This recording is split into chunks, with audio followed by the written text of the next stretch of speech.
அனைவருக்கும் வணக்கம். அறிவு இலக்கியம் 12. அறிவே முருகன், அனைத்தும் இறைவன். அன்பர்களே, நாம் ஏற்கனவே போன வீடியோவிலே சொன்னோம், ஒவ்வொரு தெய்வத்துக்கும் அந்த உருவகம் நம்மளுடைய முன்னோர்கள் படித்திருக்கிறார்கள் என்று சொன்னால் அது அந்த உருவகம் என்பது இந்த பிரபஞ்ச சக்தியினுடைய ஆற்றலைத்தான் என்பதை நாம் உணர்த்தியிருக்கிறோம். ஆகவே நம்மளுடைய இந்த முருகப்பெருமான் எதற்காக உருவகப்படுத்தியிருக்கிறார்கள், எதற்காக அதை நாம் வழிபாடு செய்கிறோம் என்ற அந்த உணர்வை உணர்ந்தால் நாம் தெளிவடைவோம்.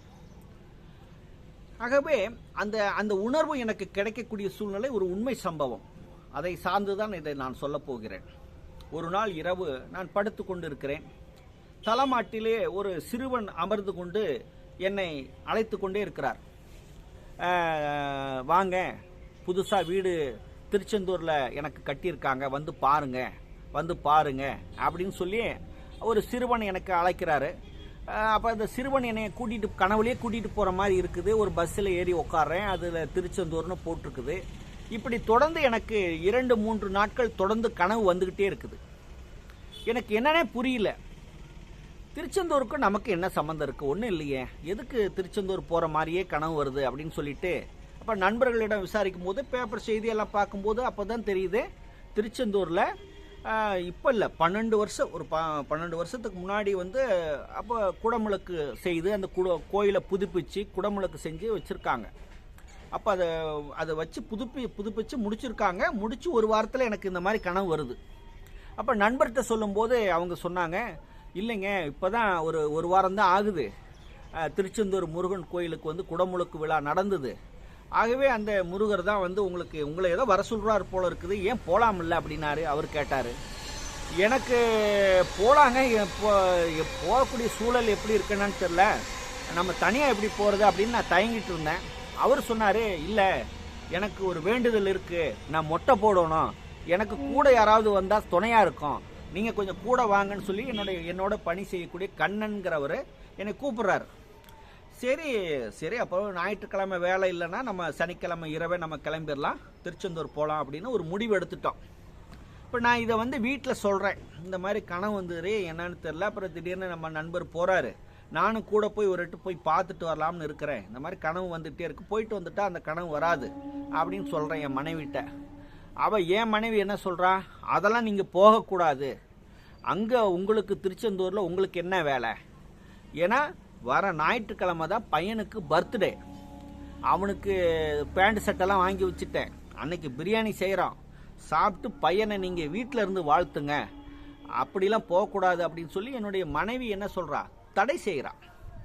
இப்போ எனக்கு என்னடா இது, சரி மனைவி இப்படி சொல்லும்போது என்ன மகனுக்கு மேலே நம்ம போகணுமா அப்படின்னு சொல்லி ஒரு எண்ணம் அப்புறம் அந்த நண்பர்கிட்ட கூப்பிட்டு சொல்கிறேன், கண்ணா, இந்த மாதிரி என்னால் வர முடியாது, நீங்களே போயிட்டு வந்துடுங்க, எனக்காக நீங்கள் நிற்க வேண்டாம், நீங்கள் போயிட்டு வந்துடுங்க, அப்புறம் நான் பிறகு பார்க்கலாம், இந்த ஞாயிற்றுக்கிழமை என்னுடைய மகனுக்கு பிறந்த நாளாமல் என் மனைவி போக வேண்டாங்கிறா, நான் அப்படி இருக்கிறேன், நீங்கள் பெருசாக எடுத்துக்க வேண்டாம், போயிட்டு வாங்க கண்ணா அப்படின்னு சொல்லிட்டு விட்டுறேன். கடைசியில் பார்த்தீங்கன்னா அந்த நாள் இரவு அதே சிறுவன் உட்காந்துருக்கிறார், தலைமாட்டில் உட்காந்துட்டு, நீ ஏன் என்னை பார்க்க வரமாட்டேங்கிற, நீ திடீர்னு இப்போ உன் மகனுக்கு பிறந்த நாள்னு உடனே உன் மகனை நீ பெருசாக பார்க்குற, அப்போ நான் உனக்கு பெருசாக தெரியலையா அப்படின்னு சொல்லி அந்த சிறுவன் கேட்குறார். இப்போ என்னதான் இருந்தாலும் உன் மகனுக்கு தானே நீ முக்கியத்துவம் கொடுக்குற, அப்போ நானும் சிறுவன் தானே, அப்போ நானும் என்னையும் மகனாக நீ நினைக்கலாமில்ல அப்படின்னு அவர் முருகப்பெருமான் கேட்குறார். அந்த குழந்தை கேட்குது. எனக்கு தூக்கி வாரி போட்டுச்சு, என்னடா இது இப்படி கேட்குறாரே அப்படின்னு சொல்லிட்டு, சரி மனைவி என்ன சொன்னாலும் பரவாயில்ல, இந்த முறை நம்ம போயே தீரணும்னு சொல்லி முடிவு பண்ணி காலையில் கூப்பிட்டு என் மனைவிக்கு முன்னாடியே, கண்ணா நான் வந்துடுறேன், நம்ம போகலாம், நம்ம போயிட்டு வந்துடலாம் அப்படின்னு சொல்லும்போது என் மனைவி கண்ணா அப்படின்னான்னு திட்டுறா. நான் அப்புறம் சொல்கிறேன், நீலாம் ஒரு அப்பனாடா, நீலாம் ஒரு போடா, அப்படியே போய் கடலில் விழுந்து சாகுடா, இங்கெல்லாம் வந்துடாதடா அப்படி இப்படின்னு திட்டுறா, பயங்கரமாக திட்டுறா. என்னால் என்ன சொல்கிறது, அவள் பேசவே மாட்டேங்க, பயங்கரமான பிரச்சனை வீட்டுக்குள்ளே நடக்குது. ஆனால் என்னதான் இருந்தாலும் நமக்கு, அப்போ நான் அவள்கிட்ட சொன்னேன், நீ உடல் சார்ந்து இருக்கிறது நம்ம மகன், ஆனால் உயிர் சார்ந்து இருக்கிறது இறைவன், இறைவனே நேரில் கூப்பிடும்போது நம்ம போகலன்னா நல்லா இருக்காது, ஏதோ ஒரு இதுக்காக கூப்பிட்றாரு, நம்ம போய் தான், இது ஒரு சோதனை தான், நம்மளை ஏதோ சோதிக்கிறாங்க இறைவன், ஏதோ போயிட்டு வர அப்படிங்கும்போது அவளுக்கு இந்த மாதிரி கோயில் குளங்கள் போகிறதெல்லாம் பிடிக்காது. சத்தம் போட்டுட்டு கிடக்கிறா. சரின்னு சொல்லிட்டு எப்படியாவது சொல்லிட்டு நான் என்ன பண்ணுறேன், சரி நான் போயிடலாம் அப்படின்னு சொல்லிட்டு போகிறேன். நீ போயிட்டு அப்படியே போய் நாசமாக போ அப்படின்னு சொல்லி வாக்கசை விட்டு அனுப்புகிறான். நான் சொல்லாமல் பிடிக்காம அப்புறம் அவரோட நான் போகிறேன். போகும்போதே போகிற வழியிலேயே செல்ஃபோன், அப்போல்லாம் வந்து இந்த சின்ன செல்லு, இந்த பட்டன் சின்ன செல்லாக இருக்கும் பிளாஸ்டிக்கில் மாதிரி, அது தண்ணிக்குள்ளே விழுந்து அது ஆஃப் ஆகி போச்சு. அப்புறம் அதெல்லாம் கழட்டி பாக்கெட்டில் வச்சுட்டு போகிறேன். என்னடா இது இப்படி ஒரு சோதனை வருது, மனைவி சாவ விட்றான், இந்த குழந்தை இப்படி வேறு முருகர் கூப்பிட்றாரு. சரின்ட்டு போயாச்சு, பார்த்தாச்சு. அங்கே முருகருடைய கருவறையில் போய், முருகா என்ன முருகா இப்படி பண்ணுற, நீ வந்து வர சொல்கிற, ஆனால் என் மனைவி இப்படி திட்டி அனுப்புகிறா, அவளுக்குள்ள ஒரு நல்ல உணர்வை கொடுத்தா தானே, தெய்வீக உணர்வு கொடுத்தா தானே நான் வந்து உங்களை சந்திக்க முடியும். இப்படி பாருங்கள் செல்லே இப்படி இதாகிடுச்சு, அவளுக்கு ஒரு நல்ல உணர்வு கொடுங்க. நான் உங்களை பார்த்தேன், அற்புதமாக உங்கள் வீடு இருக்குது, அழகாக இருக்குது, எத்தனையோ பக்தர்களுக்கு நீங்கள் அருள் பாலிச்சிட்டு இருக்கிறீங்கன்னு ஒரு வேண்டுதலை பண்ணிவிட்டு திரும்ப வீட்டுக்கு வந்துட்டேன். வீட்டுக்கு வந்து ஞாயிற்றுக்கிழமை போயிட்டு திங்கக்கிழமை இரவு வர, அப்புறம் ஞாயிற்றுக்கிழமை இரவே வந்தாச்சு. சனிக்கிழமை இரவு போகிறேன், ஞாயிற்றுக்கிழமை இரவு வந்தாச்சு. அப்புறம் திங்கக்கிழமை வேலைக்கு போகிறேன். வீட்டில் அவள் எதுவுமே பேசலை, உடனே இருக்கா, நம்ம எதுவுமே கண்டுக்கலை. அடுத்தது செவ்வாய்க்கிழமை வருது. பக்கத்தில் இருக்கக்கூடிய பெண்கள் கொஞ்சம் வயசானவங்க எல்லாருமே, எதுக்கு வீட்டில் சண்டை போட்டுட்ருக்கிற, அவர் நல்ல இடத்துக்கு தானே போனார், ஏன்னா பிராந்தி கடைக்கா போனார், இல்லை விபச்சார விடுத்துக்கா போனார், இல்லை சீட்டாட போனாரா, அவர் போனது திருச்செந்தூர் முருகரை பார்க்க தானே போனார், ஏதோ அவர் நாங்கள்லாம் வந்து முருகருடைய பக்தராக இருக்க, எங்களெல்லாம் கூப்பிடாமல் உங்கள் வீட்டுக்காரரை கூப்பிட்றாருன்னா ஏதோ ஒன்று இருக்கும், அவருக்கும் என்ன தொடர்பு இருக்குன்னு யாருக்கு தெரியும், விடுமா நீ அதெல்லாம் பெருசாக எடுத்துக்காதுன்னு பேசிட்டு உட்காந்துருக்குறாங்க வீட்டு வாசலில். திடீர்னு பார்த்தா நல்ல பாம்பு திடீர்னு உள்ளுக்கு வந்து அவங்கள சுற்றி போயிருக்குது. இவங்க எழுந்து அலறி அடித்து எழுந்து, என்னடா இது இப்படி பாம்பு வந்துருச்சேன்னு சொல்லி ஓடி போய் பார்த்தாங்கன்னா வீட்டு வாசலில் வெளியே போய் நின்று அங்கே ஒருத்தர் துறவின் மாதிரி நின்றுட்டு ஒருத்தர் சிரிச்சிட்டு நிற்கிறாராமா. அந்த அவங்களுக்கு ரொம்ப வியப்பாக போச்சு, இப்போ தானே வந்தது பாம்பு, எங்கடா போச்சு. திடீர்னு பார்த்து ஒரு துறவி நிற்கிறார், சிரிச்சிட்டு அவர் பேச போகிறாராமா. இவங்களுக்கு ஒரு வியப்பாக இருக்குது. திடீர்னு சாயந்தரம் பார்த்தீங்கன்னா பூரா ஒரு மயில்கள்லாம் எங்கள் வீட்டுக்கு முன்னாடி வந்து நல்லா மேய்ஞ்சிட்டு இருக்குது. ஒரு 6 மைல்களுக்கு மேலே பூரா தோகையை விரித்து நல்லா மேய்ஞ்சிட்டு இருக்கு. ஊரே கூடி வந்து வேடிக்கை பார்க்குது.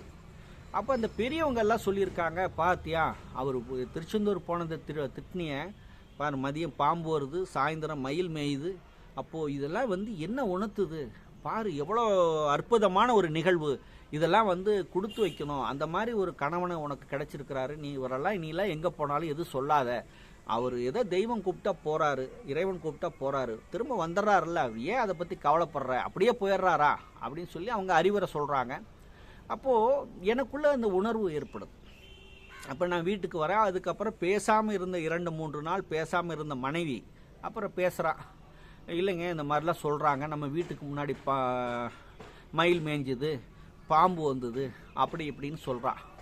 அப்போது வந்து நான் மனசில் நினைக்கிறேன், முருகா என்ன இது மயில் பாம்பு இதெல்லாம் எதுக்கு வரீங்க, இது எதுக்காக காட்சி கொடுத்தீங்க அப்படின்னு நான் மனசுக்குள்ளே நினைக்கும் போது அவர் சொல்கிறாரு, இல்லை நீங்கள் வந்து ஒரு சித்தராக இருக்கிறதுனால தான் சொல்கிறேன், நான் வந்து இந்த பிரபஞ்சத்தினுடைய அறிவாற்றலாக இருக்கிறேன், ஓர் அறிவிலிருந்து 6 அறிவாக என்னை உருவகப்படுத்தியிருக்கிறார்கள், அதாவது ஓர் அறிவிலிருந்து 6 அறிவாக, அறிவே தெய்வமாக நான் தான் இருக்கிறேன், இந்த பிரபஞ்சத்தினுடைய பேரறிவா 6 அறிவா உருமாறி இருக்கிறேன், ஆகவே நான் அதனால தான் என்னை வந்து அறிவே தெய்வமாக என்னை வழிபாடு செய்கிறாங்க. இப்போ பாம்பு ஊர்வன, மயில் அது பார்த்திங்கன்னா பறவை இனம். அப்போது ஓர் அறிவுலேருந்து அது மலை குன்று, ஒரு ஓர் அறிவு தாவரத்தில் நான் மேலே மலையில் இருக்கிறேன், மலைப்பாங்கான இடங்கள்ல இருக்கிறேன். அப்போ அந்த அறிவே தெய்வம், அறிவு சார்ந்து நான் இருக்கிறேன் என்பதை இந்த மக்கள் உணர்ந்து கொள்வதற்காக, இந்த பிரபஞ்சத்தினுடைய பேரறிவை தன்னுடைய அறிவால் உணர்வதற்காக என்னை உருவகப்படுத்தியிருக்கிறார்கள். இது மக்களுக்கு சொல்லுங்க, அதுக்காக தான் நான் உங்களை வர சொன்னேன், அதுக்காக தான் இந்த காட்சிகள் எல்லாம் உங்களுக்கு நிகழ்த்தி காட்டினேன். இது மக்களுக்கு சொல்லுங்க, அறிவே ஒவ்வொரு உயிரினத்துக்கும் அறிவே தெய்வமாக, இந்த பிரபஞ்சத்தினுடைய பேரறிவே 6 அறிவாக மாறி இருப்பதை உணர்வதற்காக என்னை உருவகப்படுத்தியிருக்கிறார்கள் என்ற உண்மையை இந்த உலக மக்களுக்கு சொல்லுமாறு முருகன் ஆணையிட்டார். நன்றி.